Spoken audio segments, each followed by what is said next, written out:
কেমন আছো বন্ধুরা? আজকে সন্ধ্যাবেলায় একটা সুন্দর পনিরের রেসিপি তোমাদের সাথে শেয়ার করব। সেটা রসুন আদা ছাড়াই সামান্য ইনগ্রেডিয়েন্টসে। এই যে গরম জল আগে পনিরটাকে নুন দিয়ে একটু ভাপিয়ে নিলাম, তারপর এক এক করে সমস্ত ড্রাই ফ্রুটস দিয়ে দেব। আমন্ড, কাজু, চারমগজ, পোস্ত, কাঁচা লঙ্কা, নুন, পরিমাণ মতো চিনি দিয়ে একটা পেস্ট বানিয়ে নেব। তারপরে হালকা আঁচে পনিরটাকে একটু হালকা করে ভেজে নেব। পনির যদি বেশি ভাজা হয় তাহলে শক্ত হয়ে যায়, একটু তুলতুলে নরম ভাব থাকলে কিন্তু খুব ভালো লাগে।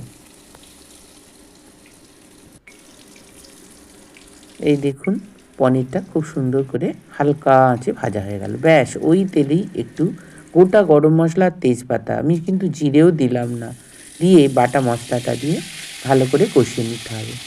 জানেন তো, মশলা একটু কষিয়ে নিলে রান্নার স্বাদ অনেক বেড়ে যায়, আর এই কাঁচা গন্ধটাও কেটে যাবে। এবার এক এক করে টমেটো দিয়ে একটু ভালো করে 2-3 মিনিট নেড়ে নিতে হবে, তার কারণ টমেটোটাকে নরম হতে দিতে হবে। এরপর এক এক করে red bell pepper, yellow bell pepper আর গ্রিন ক্যাপসিকাম দিয়ে কষিয়ে নিতে হবে। কষানোর কাছেও কিন্তু রান্নার গুণ বেড়ে যায়। এবার মটরশুঁটি, আপনারা চাইলে অনেক বেশিও মটরশুঁটি দিতে পারেন, আমি অতটুকুই দিয়েছি। এবার জল দিয়ে কিন্তু আপনারা ধৈর্য ধরে একটু কষিয়ে নেবেন। এই ভালো করে জল দিয়ে, মশলা ধোয়া জলটা দিয়ে কষিয়ে নিয়ে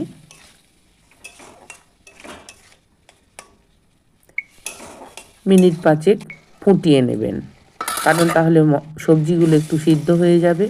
খুব ঝটপট এই রান্নাটা কিন্তু হয়ে যায়। পনির দিয়ে আরও মিনিট 2 আপনারা রেখে নিলেই তৈরি হয়ে যাবে সবজি মশলা এবং বিনা রসুন আদায়। এইবার আপনি যখন আটা মাখবেন, তাতে 3 বাটি আটা 1 বাটি ময়দা দিয়ে ধনেপাতা আর কাঁচা লঙ্কা ঝিরিঝিরি করে কুচিয়ে নিয়ে আটাটা মেখে নেবেন। কোনো তেলের ময়ান দিতে হবে না, যত তেল কম খাওয়া যায় ততই ভালো। তাই এই ধনিয়া পরোটাটাও আপনি সুন্দর করে ভেজে নিলেন। আর দেখুন, রান্না যেমনই হোক, পরিবেশনেরও কিন্তু একটা দরকার আছে। কথায় আছে, পেহলে দর্শন ঢালি বাদ মে গুণ বিচারি। তাই যদি সাজিয়ে গুছিয়ে খেতে দেওয়া যায়, বাচ্চা বুড়ো সকলেই কিন্তু খাবারটা দেখেই খাওয়ার প্রতি আগ্রহ বেড়ে যাবে। ছুরির সাহায্যে 4 টুকরো করে নিয়ে সুন্দর করে প্লেটে রেখে দিন, আর দিয়ে দিন যে কোনো রান্না।